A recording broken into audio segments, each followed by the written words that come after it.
नमस्कार, आप लोगों की अनुमति हो तो आरंभ करें। एक डाटा के विषय में वॉर ऑफ वर्ड्स चल रहा है। आपने देखा अभी किस प्रकार से कांग्रेस पार्टी ने भ्रम फैलाने की कोशिश की है। इस मिथ्या को तोड़ने के लिए आज कांग्रेस पार्टी को हम एक्सपोज करने जा रहे हैं। यह तथाकथित डाटा वॉर की शुरुआत कैम्ब्रिज एनालिटिका नामक कंपनी से हुआ, जिसको कांग्रेस ने भिन्न भिन्न मीडिया माध्यमों से ब्रह्मास्त्र कहा था। अपने पिछले प्रेस कॉन्फ्रेंस में श्री रविशंकर जी ने भी और हम सब ने आपको दिखाया था कि किस प्रकार उसे ब्रह्मास्त्र कांग्रेस ने खुद करार दिया था।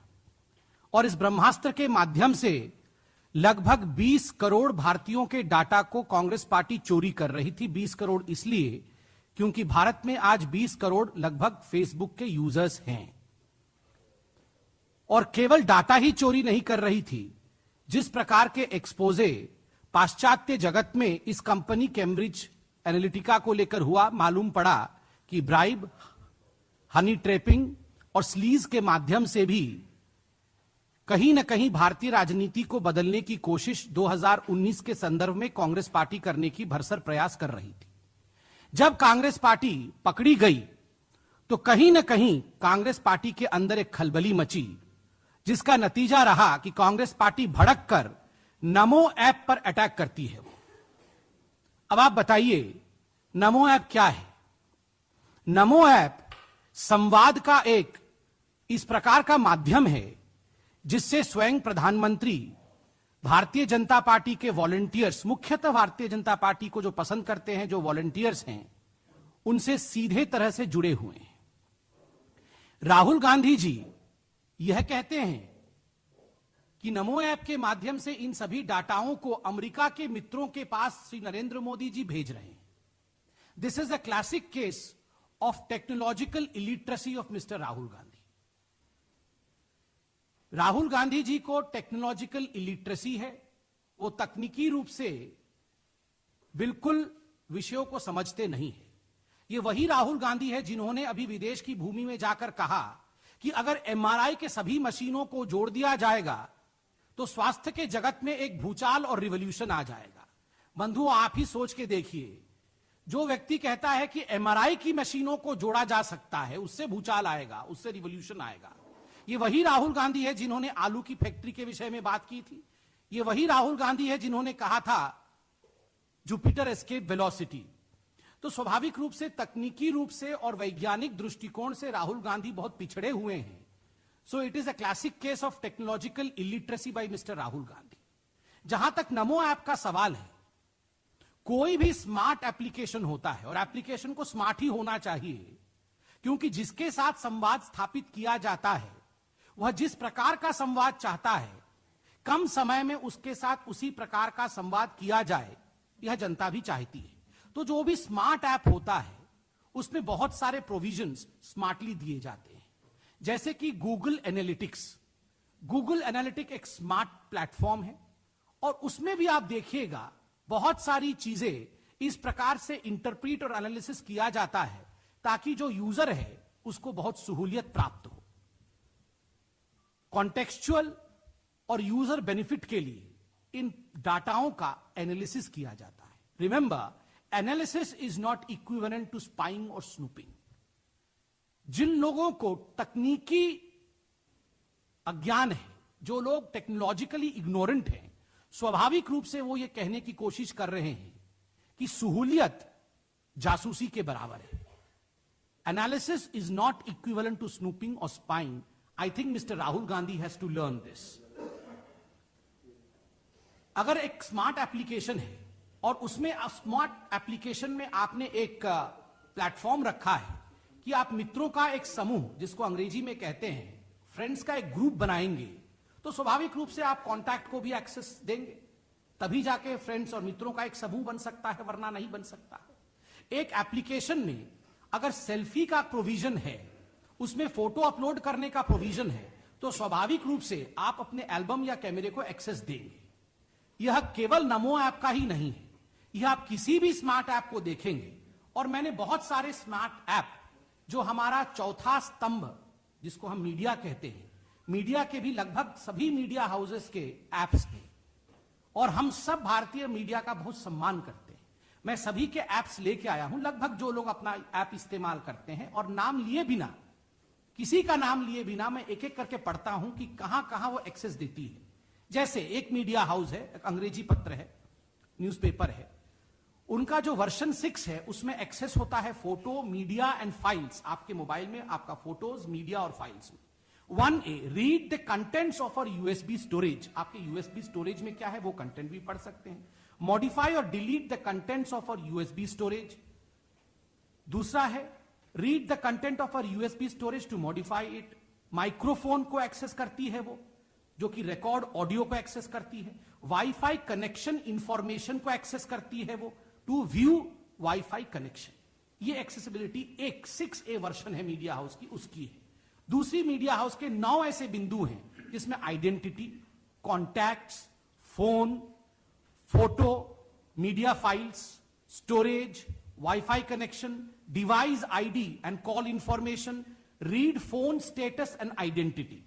तीसरा एक बहुत बड़ा अंग्रेजी का न्यूज़पेपर है, उनका देखिए, contacts, location, SMS, photo, media files, storage, camera and wifi connection. इन सबको, इन सभी बिंदुओं पर एक्सेसिबिलिटी आपके अनुरूप, आपके अनुमति के अनुरूप लिया जाता है।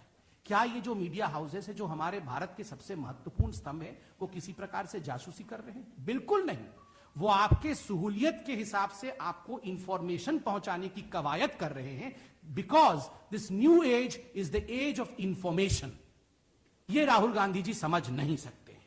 और मैं आपको आज एक बड़ी चीज बताऊं, राहुल गांधी जी जल्दी ही, for the first time in Indian political history, I am going to predict what Mr. Rahul Gandhi is going to tweet tomorrow. We have seen what Mr. Rahul Gandhi has been tweeting, the kind of bunkum tweets and the kind of जिसको हिंदी में कहते हैं भ्रामक tweet वो करते हैं। कल वो क्या ट्वीट करने वाले हैं मैं आपको अभी से बोलता हूं, आप इसको छापिए।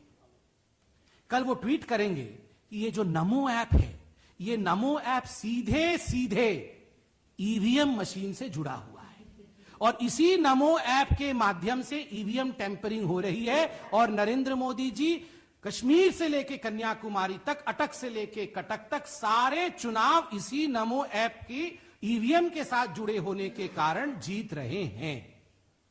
I can predict for the first time in the political history of this country as to what Mr. Rahul Gandhi is going to tweet tomorrow.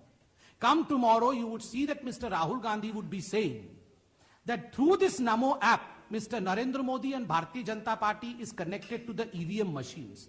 And because of this connection with the EVM machines, Bharatiya Janata Party and Mr. Modi is winning election after election because through this connection of Namo app to the EVM machine, he is hacking the EVM machine. इस प्रकार की अनभिज्ञता, इस प्रकार का अज्ञान, such kind of technological illiteracy has rarely been seen in Indian politics. देखिए, राजनीति और संवाद बहुत महत्वपूर्ण होता है। 10 वर्षों तक भारत ने संवादहीन राजनीति को झेला है। जिस प्रकार के प्रॉक्सी प्रधानमंत्री डॉक्टर मनमोहन सिंह जी रहे और जिस प्रकार की अध्यक्षा कांग्रेस की विगत 10 वर्षों के समय थी, जिस समय कांग्रेस के ही prime minister doctor Manmohan Singh ji थे, दोनों ही संवाद विहीन थे। संवाद ना तो कांग्रेस के कार्यकर्ताओं से होता था, संवाद ना तो देशवासियों से होता था। देश लूट रहा था, संवाद विहीन राजनीति चल रही थी। आज संवाद का युग है। नरेंद्र मोदी जी हर स्तर पे संवाद कर रहे हैं। कांग्रेस को नरेंद्र मोदी जी के इस संवाद से तकलीफ है। Congress does not want any kind of communication between the Prime Minister and the people of this country, the volunteers of Bharatiya Janata Party, the students of this country. जब प्रधानमंत्री मन की बात के माध्यम से अपने देश की बातों को, हित की बातों को, साधारण विषयों को जनता तक पहुंचाते हैं, तो प्रधानमंत्री के मन की बात के विषय में कंप्लेन करने इलेक्शन कमीशन कांग्रेस पार्टी जाती है कि मन की बात को रोक दी जाए। मन की बात की मजाक उड़ाते हैं कांग्रेस पार्टी।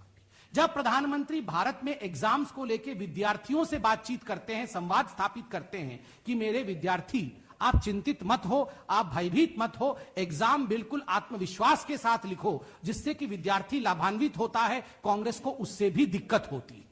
तो स्वाभाविक रूप से कांग्रेस का 1 पॉइंट एजेंडा है, प्रधानमंत्री जो संवाद के माध्यम से भारत के लोकतंत्र को एक नॉच ऊपर लेकर जा रहे हैं, एक पायदान ऊपर लेकर जा रहे हैं, किसी भी कीमत पर प्रधानमंत्री के इस संवाद को रोकना, क्योंकि इससे कांग्रेस को नुकसान हो रहा है। दूसरी एक बड़ी बात हुई है, आज कांग्रेस पार्टी जिस प्रकार से,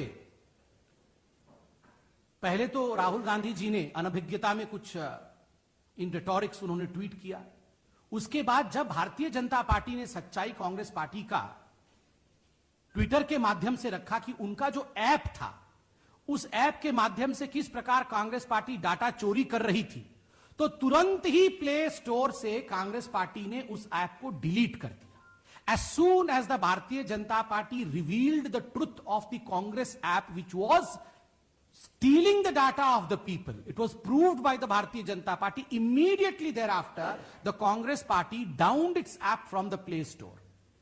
देखिए, कांग्रेस मुक्त भारत तो बन ही रहा है और 2019 में संपूर्ण रूप से कांग्रेस मुक्त भारत हो जाएगा, मगर आज भारतीय राजनीतिक इतिहास और भारतीय टेक्नोलॉजिकल हिस्ट्री में कांग्रेस मुक्त प्ले स्टोर इस रूप में याद रखा जाएगा। प्ले स्टोर से कांग्रेस मुक्त हो चुका है, कांग्रेस ऐप खत्म हो चुका है। 2 दिन पहले हमने राहुल गांधी जी को एनसीसी के विषय में परम ज्ञान देते हुए सुना। किस प्रकार जब उन्हें एक बालिका ने पूछा कि एनसीसी में आप क्या सहूलियत देंगे, तो उन्होंने कहा I don't know about these stuffs. उनके लिए एनसीसी एक स्टफ है जिसके बारे में वो कुछ नहीं जानते हैं और जानना उचित भी नहीं समझते हैं। और तो और कांग्रेस पार्टी ने एनसीसी की ही एक कैडेट जिनका नाम संजना है, संजना को जिस प्रकार से 2 दिन से कांग्रेस पार्टी से लिप्त लोग उसे हरास कर रहे हैं सोशल मीडिया के माध्यम से और बाइट्स के माध्यम से, टीवी में बाइट देकर, यह अपने आप में बहुत ही निंदाजनक है। एक छोटी सी आगे बढ़ती हुई भारत के नागरिक को आप इस प्रकार हरास करेंगे क्योंकि उसने सच कहा है। भारत को संजना के साथ खड़ा होना चाहिए, उसमें बहुत साहस दिखाया है। उसको इस प्रकार से युवाओं को नीचे डालने की कोशिश करना, यह राहुल गांधी को कहीं ना कहीं कटघरे में खड़ा करता है और न्यू इंडिया के कॉन्सेप्ट से और युवा लीडर के कॉन्सेप्ट से बहुत दूर लेके जाता है। मैं राहुल गांधी जी को बताना चाहता हूं, mister Rahul Gandhi, there is a huge difference between C and S. It is NCC, not RSS. There is a difference. You are trying to equate NCC with RSS. आपको शायद पढ़ने में दिक्कत हो रही है, क्योंकि जहां भी आप RSS देख लेते हैं या सुन लेते हैं, आपको वहां एलर्जिक रिएक्शन होता है। तो कहीं ना कहीं एनसीसी को शायद आप RSS सोच के एलर्जिक रिएक्शन दिखा रहे हैं। मुझे लगता है यह आपकी अनभिज्ञता दिखाती है। थोड़ा सा अपने आप को इसमें आप ज्ञानवर्धन करिए। इसलिए एनसीसी के विषय में कांग्रेस के प्रवक्ता ना बोले तो बेहतर रहेगा।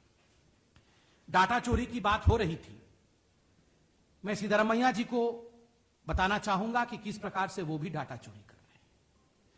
वैसे तो आज आईटी का जो फुल फॉर्म दिया है अभिषेक मनु सिंघवी जी ने, वो आइडेंटिटी थेफ्ट बोल रहे थे Abhishek Manu Singhvi ji. Those who have lost their political identity because of non performance and corruption, those political parties, those who have lost their political identity because of non-performance and corruption, have no right of speaking about identity theft. Their identity has been lost because they conducted theft on this country, and that's why for the Congress party, IT means India theft. पूरे भारतवर्ष को लूट लो, India का कण कण लूट लो। उनके लिए IT का अर्थ ही इंडिया थेफ्ट था। आज वो आइडेंटिटी के विषय में बात कर रहे हैं।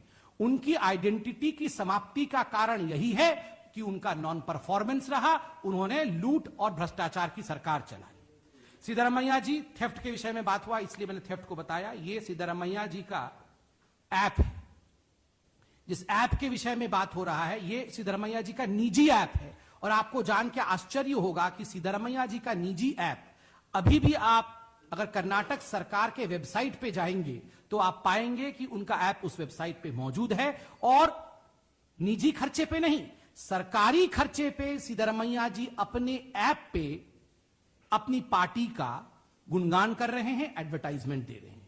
क्या यह उचित है? आप अगर पार्टी का गुणगान करना चाहते हैं तो पार्टी के खर्चे पर करिए।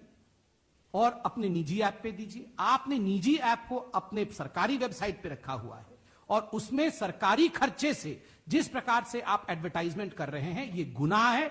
ये केवल डाटा थेफ्ट ही नहीं, क्योंकि ठीक उसी प्रकार का ऐप सिद्धरमैया जी ने भी बनाया है। ये केवल डाटा थेफ्ट ही नहीं, ये जनता के पैसे के ऊपर डाका भी है। अंत में आधार के विषय में कहा गया है। देखिए, जहां तक आधार का विषय है, जिस प्रकार से कांग्रेस पार्टी ने अपने सरकार के समय आधार नामक एक झुंझुना पकड़ाया था भारत की लोगों को, एक झुंझुना पकड़ाया था without any legal backing and without any technological banking. कोई उसको कानून का बैकिंग नहीं था, किसी प्रकार की तकनीकी बैकिंग नहीं थी।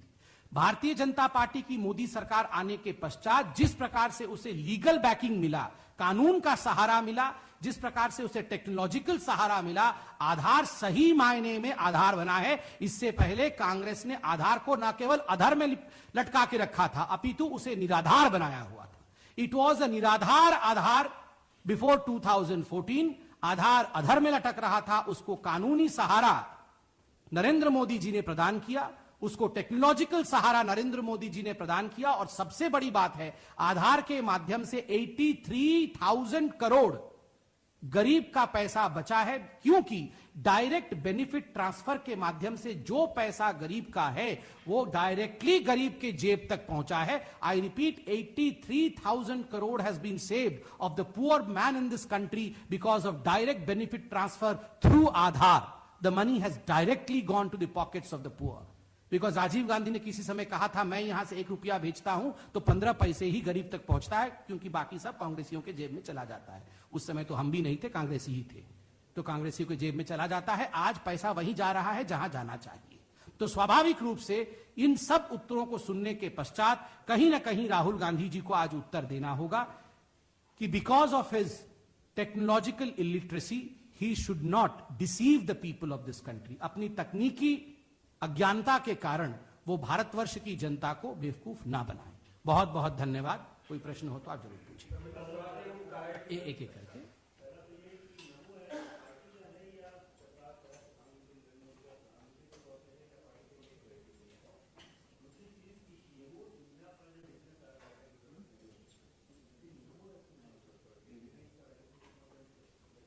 देखिए, बड़े स्पष्ट रूप से मैं बता दूं, जैसे मैंने अभी भी बताया, संवाद ही लोकतंत्र का एक बहुत महत्वपूर्ण पिलर होता है। जनता के साथ सीधे जुड़े होने की प्रक्रिया जिस प्रकार से नरेंद्र मोदी जी ने 2014 के पश्चात आरंभ किया, वो अपने आप में अद्भुत और अपने आप में अद्वितीय है। आज कोई भी व्यक्ति नमो ऐप के माध्यम से न केवल अपने एमएलए, अपने कॉन्स्टिट्यूएंसी के एमपी, अपितु प्रधानमंत्री तक अपनी बात को पहुंचा सकता है, मन की बात को सुन सकता है। भिन्न भिन्न योजना और स्कीम जो देश में चल रहे हैं उसके माध्यम से उसे क्या बेनिफिट मिलेगा, इन सब विषयों पर वो चिंतन कर सकता है और जान सकता है। क्या संवाद को रोकने की चेष्टा होनी चाहिए? Should we try and stop information? Of course not. In a democracy, information is one of the most important pillars, and the best job is being done by the media. So I firmly believe this is also akin to media giving information to every person in this country. So I see that this is a rhetorical attack by Rahul Gandhi when he has been cornered by his Brahmastra jibe on the Cambridge Analytica. Sir, वो address Ashoka road का रहा है, आपने देखा है।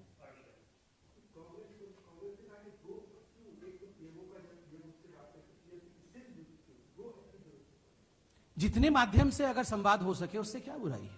हर माध्यम संवाद के लिए है और हर माध्यम से जनता तक पहुंचना और जनता के लिए, जनता का, ये जितने भी ऐप हैं, ये तो अच्छी बात है। It's an era of technology and all smart technologies should be used for people. धन्यवाद। सर, हाँ, आपने पूछा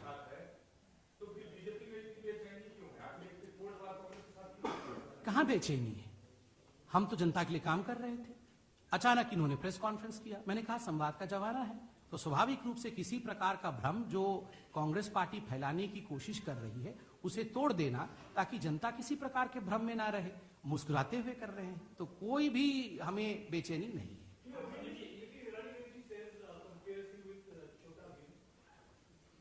See, I firmly believe that this means that Mr. Rahul Gandhi really needs to grow up as far as knowledge and different platforms of knowledge is concerned. He's the same Rahul Gandhi I remember who once said I remember vividly, who once said that today morning I got up at night. He's the same Rahul Gandhi who said that politics is a state of, Garibi is a state of mind, and politics lives in my shirt and pant, if I'm right. So of course he needs to brush himself up. He's the same Rahul Gandhi only 2 days ago who was saying that NCC like stuffs is not my cup of tea. So of course a man who projects himself as a leader next should not talk like this.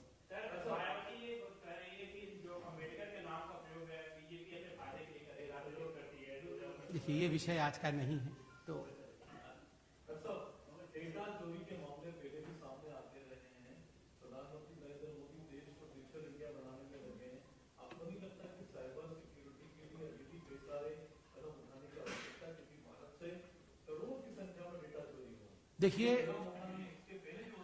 देखिए इसमें कोई दो मत नहीं है कि जो भी तकनीकी अपलिफ्टमेंट होती है वो एक ऑनगोइंग प्रोसेस होती है। हर दिन इसमें इजाफा होता है। एक कमेटी भी बनी हुई है सरकार की, आपने देखा है, और इस कमेटी में सिक्योरिटी को लेकर काम हो रहा है। यह सरकार ने बिल्कुल स्पष्ट कहा है कि आपका डाटा बिल्कुल महफूज रहेगा, आपके डाटा पर कोई डाका नहीं मार सकता। वैसे जो डाका मारते थे वो अब सरकार में नहीं है। धन्यवाद।